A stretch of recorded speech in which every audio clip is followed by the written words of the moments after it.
Olá, seja bem-vindo e bem-vinda ao nosso 6º episódio da série Conhecendo a Upper 7, a metodologia da Upperwise.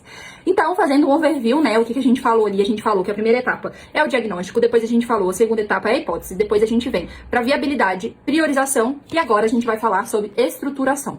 Então, a estruturação é uma etapa extremamente importante, tá? Normalmente, em outras metodologias, ela está contida em outras etapas. E aqui a gente separa, porque precisa desse tempo de planejamento e estruturação.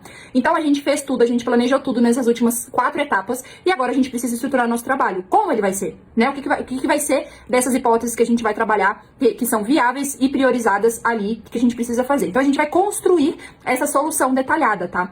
Então ali a gente tinha falado sobre, na priorização, na última etapa, sobre desenvolver, né, as vermelhas, amarelas e verdes, e aqui a gente vai estruturar os detalhes de cada uma das ações, tá? Tem ações, tem hipóteses que a gente vai, em uma, às vezes vai ficar muito complexo, a gente tem que separar em 2 ações, 2 tasks, né, duas atividades, a gente vai ter, tem uma que talvez está muito próxima da outra, vai virar uma só, enfim, então aqui é o momento da gente olhar realmente para os detalhes de cada uma das hipóteses, tá? Então como é que a gente faz isso? A gente inclui nessas ações, né, a gente precisa incluir quais os processos que a gente precisa fazer nela, né, então qual é a descrição da tarefa, para onde ela vai, para onde que ela veio, enfim, então todos os processos que estão inclusos nessa hipótese. As datas, então qual que é o prazo de terminar, enfim, né, o que eu preciso cumprir aí nesse workflow, então datas e prazos são muito importantes. Eu preciso considerar os fluxos, então qual fluxo que eu vou precisar dentro desse trabalho? É um departamento só, são mais de um, enfim. As subatividades, então essa atividade, ela é macro, e aí tem atividades micro e checklists em cima dela, então tem subatividades que eu preciso considerar? Tem, então coloca ali no checklist, coloca nas subatividades.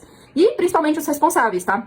Quem vai executar essa tarefa, o prazo a gente já tinha definido, então realmente colocar dentro, né, desse card, enfim, desse cartão ali dentro do Kanban, basicamente todo o detalhamento dessas tarefas, tá? Nessa estruturação é muito importante a gente entender e estar com o pé no chão. Não adianta eu falar, eu consigo fazer essa atividade aqui em 2 horas, e na verdade você vai gastar 10 horas, porque, né, enfim, precisa pesquisar, precisa perguntar pra alguém, precisa correr atrás da informação, precisa analisar algum dado, fazer uma dashboard, enfim, independente do que seja, tá? Considere sempre um pouquinho a mais nesse tempo de execução, para você ter também o tempo ósseo produtivo, para você conseguir estruturar de forma correta e não errar nesse planejamento, porque depois que a gente erra nesse planejamento, óbvio que não tem problema revisar, mas é ruim porque você vai ter retrabalho, e retrabalho nunca é bom, né, não é bom para eficiência. Então, estruture isso e a gente quer sair dessa fase de estruturação com o objetivo de definir os objetivos chaves do negócio, que nada mais são do que os OKRs. Então, normalmente faz aí nessa fase de 1 a 5 OKRs ali pra gente conseguir medir a médio prazo, porque a meta global ela é a longo prazo.